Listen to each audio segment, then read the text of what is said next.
Hi, I'm Brad Smart, and the title of this top grading tips article is The Top Grading Method for Resolving Conflict. Here's a dramatic scene. General Electric Chairman and CEO Jack Welch was super frustrated that two top executives just could not get along. The press was picking up the internal strife, and the GE stock declined accordingly. Jack asked me to work with the two to get them to play nice. And 1 month into this engagement, I arranged to meet with the two in Manhattan.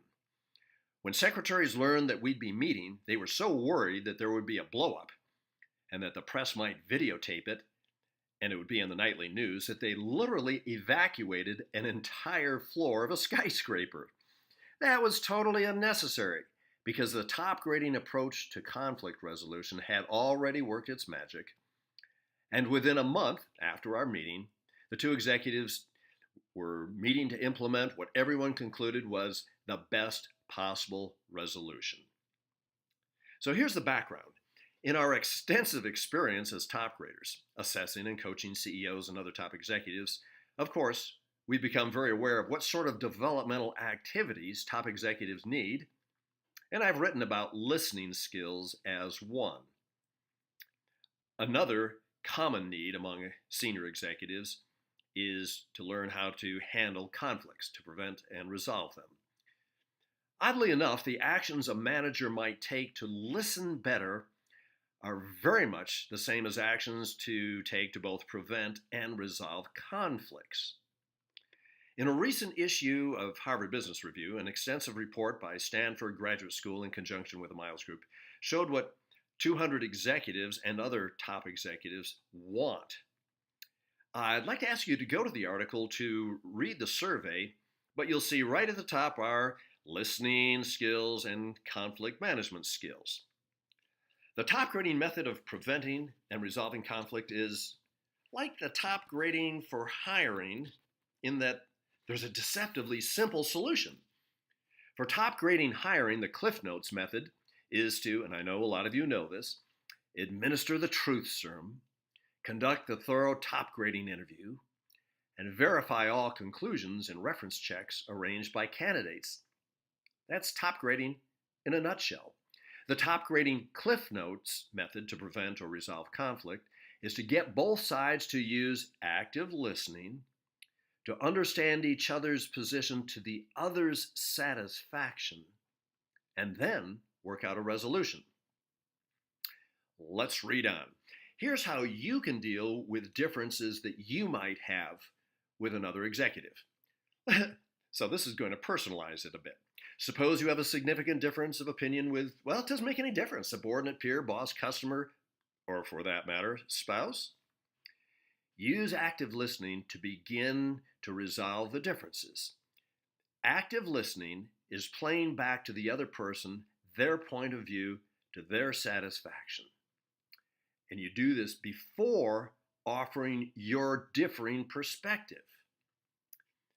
From decades of experience, I know that if every leader would use the playback technique 10 times every day, over time and within a matter of weeks or months, they would be viewed by people who work with them as a much better listener, well, duh, more understanding, more fair-minded, a better leader, and of course, better at preventing and resolving conflicts. I know because I've done millions of surveys and seen the before and after results. When conflicts occur between two on your team, you or a consultant could serve as that third party to coach the two to find a good resolution and become better team players. So you get the two parties to play back the other's point of view to their satisfaction. You do this first, and you'll just see the heat and animosity diminish. Quote, play back to their satisfaction, unquote, is a deceptively simple approach used by many diplomats and many marital counselors. But the technique assures that both sides will fully understand the other's side because both have to state the other's point of view to their satisfaction before they continue arguing their point of view. That's the good news. Mutual understanding is guaranteed by this playback technique, and it's not just desirable, but really necessary for constructive resolution. But the bad news is there are no guarantees. Sometimes it's not sufficient to resolve conflict. Resolution just might not be possible because maybe one of the managers is a hopeless C player, or the goals of the two are in stark conflict and the boss won't remove the incentives to go in a different direction, or there's deep personal animosity that might have come from, say, backstabbing or whatever. You can think of as many reasons as I can. Sometimes just replacing one or both managers is the only way to get resolution of a very, very important issue. Caveats aside, a lot of the time conflicts can be prevented just through the use of active listening by both parties. Perhaps with your meeting with them to require active listening. If the differences are significant, oftentimes they can be resolved and the executives, the company, and the shareholders can all benefit. I'll explain how the top grading professionals, how I and others, deal with conflict problems. But frankly, managers like you can use the same principles.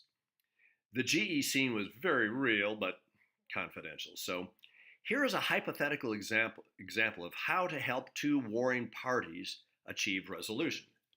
So suppose when two people on your team are in conflict, let's make you CEO. Congratulations.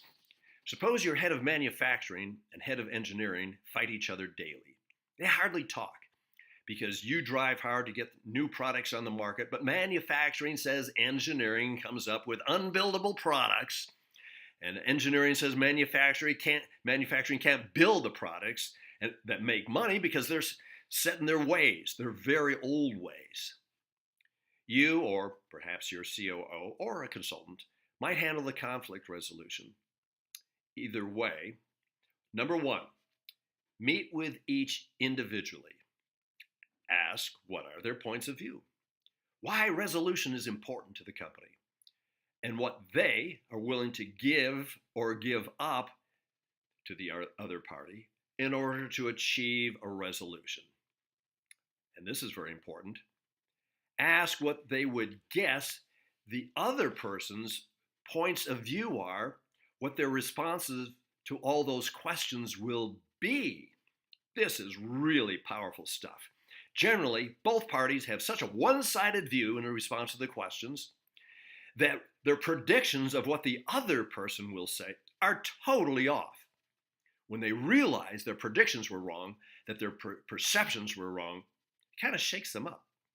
It kind of shakes them out of their narrow point of view. Number two, so number one was meet with each individually. Number two, engage in serial diplomacy to essentially delete inaccurate perspectives. Like a statesman or marital counselor, go back and forth to the two individually, shaking them out of their rigidity by proving they were wrong in their predictions and asking them to rethink all the questions, all their points of view.